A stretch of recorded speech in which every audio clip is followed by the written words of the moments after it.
दोस्तों स्वागत है आपका इस वीडियो में। एक बहुत ही इम्पॉर्टेंट मुद्दा है जो मैं इसमें डिस्कस करने वाला हूँ। सुप्रीम कोर्ट में हालांकि अभी ये पेंडिंग है, बट डिफरेंट हाई कोर्ट्स की अलग अलग तरह की इस पर रूलिंग्स हैं।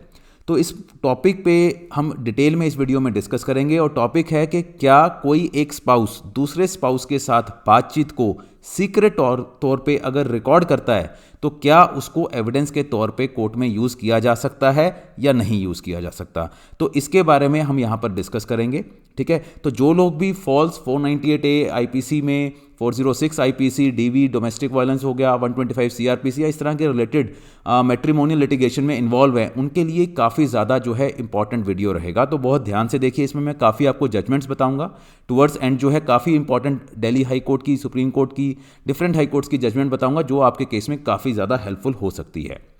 अभी रिसेंट केस आया नेहा वर्सेस विभोर गर्ग, 12 नवंबर 2021। Punjab and Haryana high court ने एक जजमेंट पास की इसी केस टाइटल पे 12 नवंबर 2021 को। उसमें ऑब्जर्व किया Punjab and Haryana high court ने कि टेलीफोनिक जो कन्वर्सेशन है between spouses without prior permission, means एक स्पाउस अगर बात कर रहा है दूसरे से और दूसरे को नहीं पता और पहले वाला उसकी रिकॉर्डिंग कर रहा है या दूसरे वाला रिकॉर्डिंग कर रहा है विदाउट गिविंग एनी इन्फॉर्मेशन, तो उन्होंने बोला कि ये जो है एब्सोल्यूट इन्फ्रिंजमेंट है दूसरे पर्सन की प्राइवेसी में, और ये article 21 of constitution of India बिल्कुल इलीगल है। ये Punjab and Haryana high court की जजमेंट है, सिंगल बेंच की जजमेंट है जस्टिस लीजा गिल की। उन्होंने एक फैमिली कोर्ट का डिसीजन को सेट असाइड कर दिया, मींस क्वैश कर दिया, जहां पर फैमिली कोर्ट ने एक सीडी जो थी जिसमें मोबाइल फोन कन्वर्सेशन रिकॉर्ड थी और उस कन्वर्सेशन को हस्बैंड ने वाइफ के अगेंस्ट फैमिली कोर्ट में पेश किया था और फैमिली कोर्ट ने उस सीडी को अलाउ कर दिया था क्योंकि वहां उन दोनों के बीच में डिवोर्स की प्रोसीडिंग चल रही थी। हस्बैंड को प्रूव करना था कि क्रुएलिटी हुई है उसके अगेंस्ट, तो उसको सीडी जो थी वहां पर मोबाइल फोन कन्वर्सेशन की पेश करनी थी। फैमिली कोर्ट ने बोल दिया ठीक है हम इसको देखते हैं, वो ऑर्डर जो है चैलेंज हो गया, तो वहां पर हाई कोर्ट ने उसको क्वैश कर दिया, सेट असाइड कर दिया और बोल दिया कि ये प्राइवेसी का हनन है, आर्टिकल 21 का वायलेशन है। फैक्ट्स की बात करें अगर इस केस की, तो वहां पर जो पिटिशनर वाइफ थी वही वहां पर हाई कोर्ट गई। उसने बोला कि उसके हस्बैंड ने एक डिवोर्स पिटिशन फाइल की थी। ठीक है, फैमिली कोर्ट में वो चल रही थी 2017 से। ड्यूरिंग द प्रोसीडिंग उसके हस्बैंड ने sought to produce the recording of his telephonic conversation with her as evidence and the family court allowed the evidence। तो फैमिली कोर्ट ने वो अलाउ भी कर दिया एविडेंस के तौर पे जब उसके हस्बैंड ने बोला कि मुझे कुछ टेलीफोनिक कन्वर्सेशन वहाँ पेश करनी है। उसके काउंसिल ने कंटेंट किया कि जो नीचे फैमिली कोर्ट था उसने 65 सेक्शन 65 जो है इंडियन एविडेंस एक्ट का, उसको बिल्कुल भी फॉलो नहीं किया और सेक्शन 65B को भी कोई भी वहाँ पर फॉलो नहीं हुआ। एविडेंस एक्ट में 65B में इलेक्ट्रॉनिक एविडेंस के रिगार्डिंग प्रोसीजर बताया हुआ है। He further submits that the privacy rights of his clients has been infringed under article 21 of constitution and that the evidence is beyond pleading. वो evidence भी कहा कि प्लीडिंग में नहीं था, तो एक तो ये ग्राउंड है और दूसरा उसके प्राइवेसी का हनन है, तो ये ऐसा ऑर्डर जो है गलत है, उन्होंने बोला। हस्बैंड ने क्या कंटेंट किया, अब हस्बैंड की भी वहां पर सुनवाई हुई, तो हस्बैंड ने बोला कि it is absolute necessary for him to use evidence to prove the charge of cruelty leveled by him against his wife so that he could secure a divorce decree। उसने बोला कि डिवोर्स की decree मेरी cruelty के ground पे है और cruelty show करने के लिए मुझे टेलीफोनिक कन्वर्सेशन जो है एविडेंस के तौर पे पेश करनी ही पड़ेगी ताकि मुझे डिवोर्स की डिक्री मिले। साथ ही साथ उसने बताया सेक्शन 122 है एविडेंस एक्ट का, जहां पर एक हस्बैंड या एक स्पाउस जो है दूसरे स्पाउस के अगेंस्ट जो भी क्वेश्चन वगैरह है वो कर सकते हैं इस तरह की अगर कोई लिटिगेशन उनके बीच में चल रही है। उसने ये भी बोला कि कन्वर्सेशन जो थी वो रिकॉर्ड जो की वो माना कि वो प्लीडिंग में नहीं है, बट प्लीडिंग में ये जरूर बोला हुआ है कि क्रुएलिटी हुई है और क्रुएलिटी का ही ये एविडेंस है। अगर ये प्लीडिंग में नहीं भी है तो भी इसका कोई इफेक्ट उसके ऊपर नहीं पड़ेगा। जजमेंट थी, अब जो हाई कोर्ट ने डिसाइड किया वो तो वाइफ के फेवर में ही किया है कि हाँ जी वो जो सीडी थी वो गलत है, उसको पेश नहीं कर सकते थे। तो जब जजमेंट लिखी गई तो कुछ जजमेंट्स का वहां पर रेफरेंस दिया गया। तो doctor त्रिपद Deep Singh versus doctor पवित्र कौर 2018 की जजमेंट है, ये हाई कोर्ट की ही, Punjab and Haryana high court की ही जजमेंट है। उसमें बोला गया था साफ तौर पे कि conversations between husband and wife in daily routine can not be made the basis of or considered for deciding a petition under section 13 of the act. तो इस जजमेंट के ऊपर बेस जो है जस्टिस लीजा गिल ने अपना ये रिसेंट जो है डिसीजन दिया। आंध्र प्रदेश हाई कोर्ट की एक जजमेंट थी श्रीमती रेयाला एम भुवनेश्वरी वर्सेस नपाफंदर रेयाला 2007 की। इसमें स्पेसिफिकली ये बोला गया कि act of recording conversation without knowledge of the wife is illegal and amounts to infringement of right to privacy, and even if the chips in question are true, they are not admissible in evidence. तो ये दो judgement थी, mainly और भी judgement थी, but ये दो important judgement थी जो हाई कोर्ट के डिसीजन में रेफर की गई. कोर्ट ने क्या ऑब्जर्व किया? कोर्ट ने ऑब्जर्व किया, it can not be ignored that acceptance of CD in question shall amount to a clear breach of fundamental right of petitioner wife. कि अगर सीडी को हम एक्सेप्ट करते हैं तो फंडामेंटल राइट का वहां पर सीरियसली और क्लियर ब्रीच होगा. It can not be said or ascertained as to the circumstances in which the conversations were held. कहते हैं कि हमें नहीं पता किस सर्कमस्टांस में क्या कन्वर्सेशन वहां हुई, or the manner in which response elicited by a person who was recording the conversation, because it is evident that these conversations would necessarily have been recorded surreptitiously by one of the parties. तो ये बिना बताए record की गई है, किस circumstance में की गई है, क्या कहकर वहां पर रिकॉर्ड की गई है, कहते हैं हमने कुछ नहीं पता, इसीलिए हम इसको एडमिसिबल नहीं मानेंगे. To permit a spouse to record conversation with an unsuspecting partner and to produce the same in a court of law to be made the basis of deciding a petition under section 13 would indeed not be feasible. तो साफ तौर पे बोला कि इस तरह की conversation को हम अलाउ नहीं कर सकते. तो कोर्ट ने बोला कि ये जो है अनअक्सेप्टेबल है. It can not be said that family court is not bound by strict rules of evidence. It is at liberty to accept CD in evidence which is a clear cut infringement of the right of privacy of the wife. क्योंकि बोला जाता है कि family court का act है जो, उसमें section 14 है, जहां पर फैमिली कोर्ट के पास सारी तरह की पावर है. वो किसी भी तरह का एविडेंस जो है वहाँ पर अगर उनको लगता है कि केस में ज़रूरत है वो ले सकते हैं विदाउट फॉलोइंग द जो हम बोलते हैं ना स्ट्रिक्ट रूल्स है जो एविडेंस के, मान लो सिविल जो लॉ सीपीसी में दिया हुआ है, उनको बिना फॉलो किए भी फैमिली कोर्ट के पास पावर है सेक्शन 14 में, वो किसी भी तरह का एविडेंस जो भी केस में मददगार हो सकता है उसको एक्सेप्ट कर सकता है. बट कोर्ट ने बोला कि वो कर तो सकता है, बट ये जो सीडी है ये वॉयलेशन है उसके फंडामेंटल राइट्स की, तो ये चीज़ जो है अनएक्सेप्टेबल होगी. तो ये बोलकर हाई कोर्ट ने, Punjab and Haryana high court ने वो वाइफ की जो पिटीशन थी वो अलाउ कर दी और फैमिली कोर्ट का डिसीजन था सेट असाइड कर दिया. अब ये तो केस हो गया यहाँ पर ख़त्म. अब आगे भी जो केसेस हैं, क्योंकि ये मामला अब सुप्रीम कोर्ट में चैलेंज हो गया है, सेम पार्टीज जो है वो सुप्रीम कोर्ट गए हैं, सुप्रीम कोर्ट में नोटिस हो गया है, तो अभी केस जो है पेंडिंग है. अब जो भी लोग इस तरह का मुकदमा फेस कर रहे हैं उनको मैं कुछ और जजमेंट्स भी देना चाहूँगा.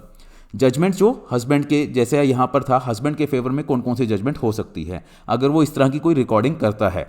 तो यूसुफ अली इस्माइल नागरी वर्सेस स्टेट ऑफ महाराष्ट्र, उसमें 3 जजेस बेंच थी सुप्रीम कोर्ट की. उसने बोला कि tape recording can be considered as a statement provided it is not tampered with, and that the tape recording was done without knowledge is not in itself an objection to its admissibility. तो साफ तौर पर supreme court ने बोला था 3 जजेस bench ने कि अगर विदाउट नॉलेज भी है तो भी वो एडमिसिबल है. बस ये इंश्योर करना है कि वो जो टेप रिकॉर्डिंग है वो टेम्पर्ड ना हो.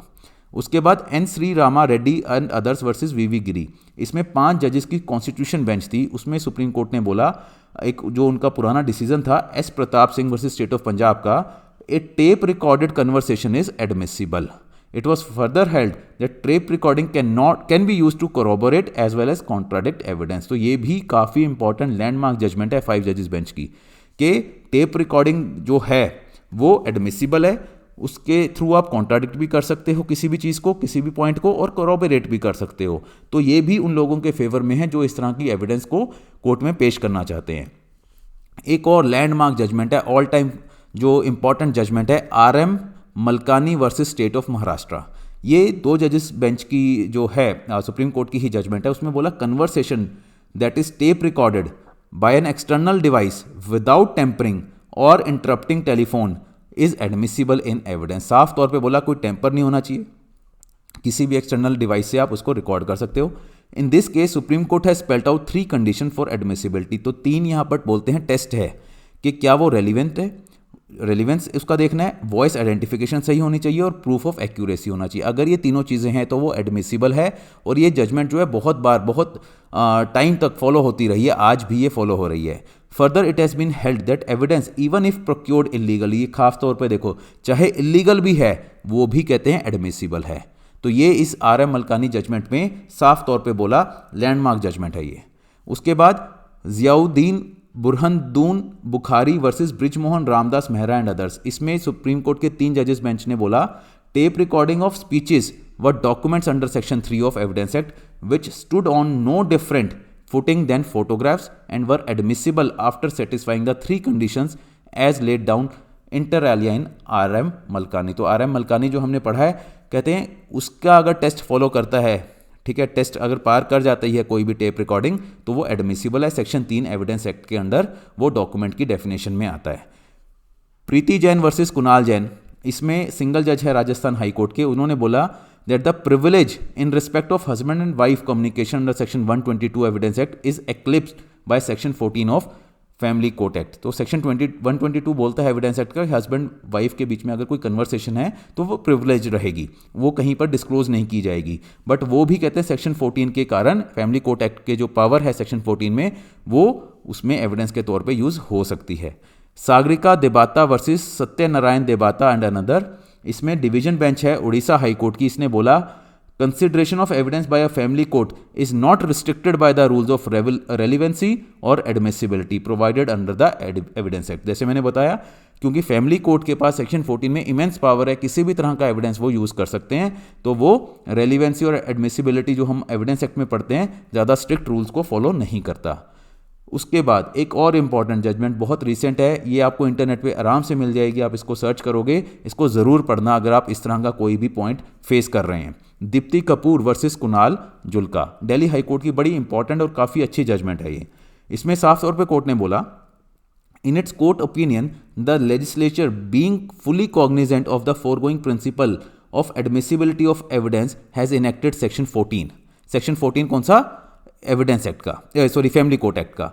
In fact, to expand that principle in so far as disputes relating to marriage and family affairs are concerned, and family court is thereby freed of all rigors and restrictions। सारे के सारे जो भी restrictions थी CPC वगैरह की, evidence act की, वो सारा फ्री कर दिया फैमिली कोर्ट को by putting section 14।